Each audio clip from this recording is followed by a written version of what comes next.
ਵਾਹਿਗੁਰੂ ਜੀ ਇੱਕ ਓੰਕਾਰ ਸਤਨਾਮ ਕਰਤਾ ਪੁਰਖ ਨਿਰਭਉ ਨਿਰਵੈਰ ਅਕਾਲ ਮੂਰਤ ਅਜੂਨੀ ਸੈਭੰ ਗੁਰ ਪ੍ਰਸਾਦ ਜਪ ਆਦਿ ਸੱਚ ਜੁਗਾਦ ਸੱਚ ਹੈ ਵੀ ਸੱਚ ਨਾਨਕ ਹੋਸੀ ਵੀ ਸੱਚ।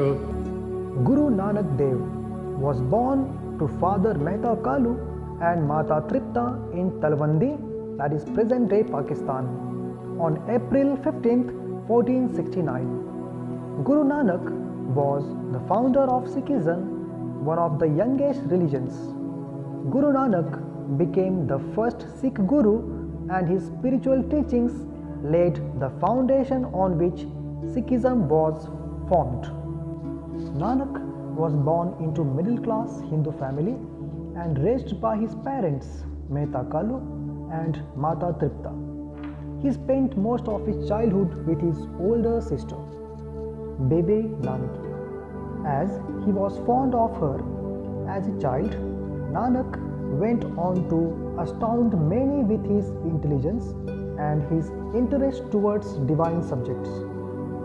For his Upanayana ritual, he was asked to wear the sacred thread, but Nanak simply refused to wear the thread.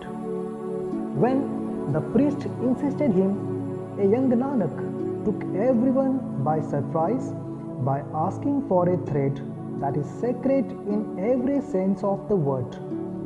He wanted the thread to be made of mercy and contentment, and wanted continence and truth to hold the three sacred threads together. Nanak then came to be known as Guru Nanak, as he travelled far and wide to spread his teachings.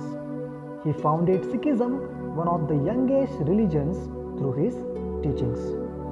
Guru Nanak taught that every human being is capable of attaining spiritual perfection, which will ultimately lead them to God. He also said that rituals and priests are not required in any order to have direct access to God. In his teachings, Guru Nanak emphasized that God has created many worlds and also created life. In order to feel the presence of God, Guru Nanak asked his followers to repeat the name of the God. He also urged them to lead a spiritual life by serving others and by leading an honest life without indulging in exploitation or fraud. Guru Nanak was determined to spread the message of the God. He was saddened by the plight of mankind, as the world was fast falling prey to the wickedness of Kali Yuga. Hence, Guru Nanak decided to travel across the subcontinent to educate the people. It is said that he undertook 5 journeys in his lifetime. Guru Nanak is one of the most important religious figures to have contributed to women empowerment in India. Guru Nanak appealed to his followers to respect women and to treat them as their equal. He said, a man is always bound to woman, and that without woman there would be no creation on earth. Most importantly, he also taught his followers the methods to attain salvation while leading a normal life within the society. He, in fact, stressed on the importance of leading life with one's family members. Not only did he teach his ideals, but he also served as a living example. When Guru Nanak left for the heavenly abode, 9 other gurus followed his teachings and continued to spread his message. Guru Nanak Dev died on September 22nd, 1539, and the resting place of Guru Nanak Dev is at Gurudwara Darbar Sahib, Kartarpur, Pakistan. Guru Nanak was traveling, spreading the nectar of truth throughout the world. He always says, "My greatest desire is to chant God's name." He traveled with his 2 friends, Bala and Mardana. Mardana said to Guru Nanak, Guruji, we are always in the jungles. Can we find a village to stay in? Maybe some people will be kind enough to host us. Guru Nanak always helped Mardana. So they went to the nearest village. When they met the people there, Mardana asked them, we are humble travelers. We are hungry and haven't slept in real beds in a long time. Will you kindly host us? The villagers were very rude. Who do you think you are? You just show up and think we will give you whatever you want? I think you so-called humble travelers are spoiled and entitled. The villagers left to continue whatever they were doing before. Mardana could not believe it. He said, I have been to so many places and met all kinds of people, but I have never met such harsh and inhospitable people in my entire life. The floor in the town center was smoother than the ground of the jungle outside.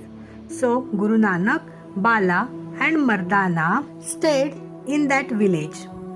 Hours before the sun, as always, Guru Nanak woke up, bathed and sang kirtan.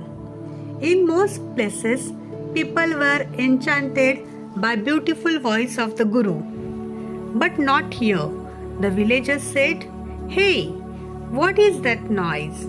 I think it's those spoiled guests who invited themselves to stay here. Hey strangers, keep it down. Over there. We are trying to sleep. Not everyone are useless travelers like you. We have actual jobs and we need our rest. For the rest of that time they were there, the villagers ignored them and carried on as if they were not even there.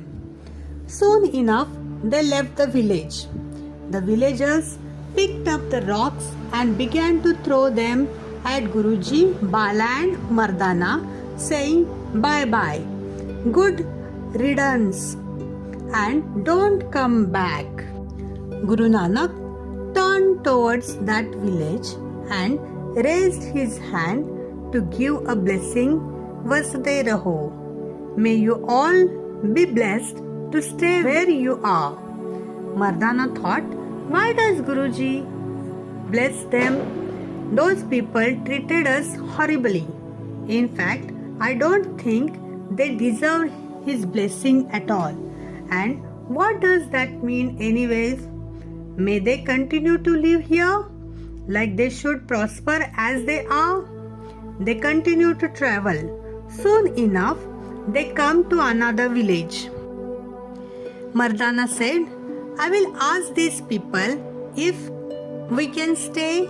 There is no way anyone could be as bad as that last place. Mardana was right. We are humble travelers. We are hungry and haven't slept in a real beds in a long time. Will you kindly host us? To his welcome surprise, these villagers were more than welcoming. Well, of course, you can stay with us. We'll be happy to host you. It is our pleasure. Please sit down and let me wash your tired feet. Here have some water and I will get some food warmed up for you now. Hours before the sun, like always, Guru Nanak woke, bathed and sang kirtan. Instead of protesting like the previous village, these people appreciated his singing. How beautiful! And they got up to join him. Villagers said, wow, this is enchanting. Oh my God, it's like the voice of heavens themselves. This is such a blessed moment. I could cry. I was just going to say the same thing, Vaheguru. They felt it back. We'll miss you more. Please, please, please, come back soon. You are always welcome here. We love you. The villagers gathered at the town border to wave goodbye to their beloved guest. Mardana felt so much love. My heart is so happy. Those people are the best. Really, I am going to miss them. When they were outside the village, like before, Guru Nanak turned back and raised his hand to give them a blessing. Ujra Rao Jao. May you all be blessed to scattered to the four winds. Mardana could not help out but notice how Guruji had given different blessings to the two different villages, and he thought, wait, what? He would have all these beautiful people scattered? What does that mean? That they should be punished and be driven out from there they live? Why on earth would he curse them like this? He was so frustrated, he protested. Guru Sahib, the first place we went to where all those horrible people lived. You blessed them with prosperity. And then this time, these good people, you curse them. Why? It's not fair. Guruji, words soothed the fire in Mardana's mind. Guruji said, the people of this second village should be scattered so that they may reach to other places, spread joy to many others, and teach the world their wonderful ways. The people of the first village should keep to themselves. Their unfriendly and harsh thinking would be limited within their own village. If they were to spread to the world, they would spread their ego and hatred. If the friendly people only stayed inside their own village, it would be unfair to the world. Now tell me, what is fair? Mardana was humbled. I see, Guruji. You are always right. Of course, I was just reacting to my own feeling. I wasn't thinking what's the best of the world. At Claremont, we learn, excel and shine.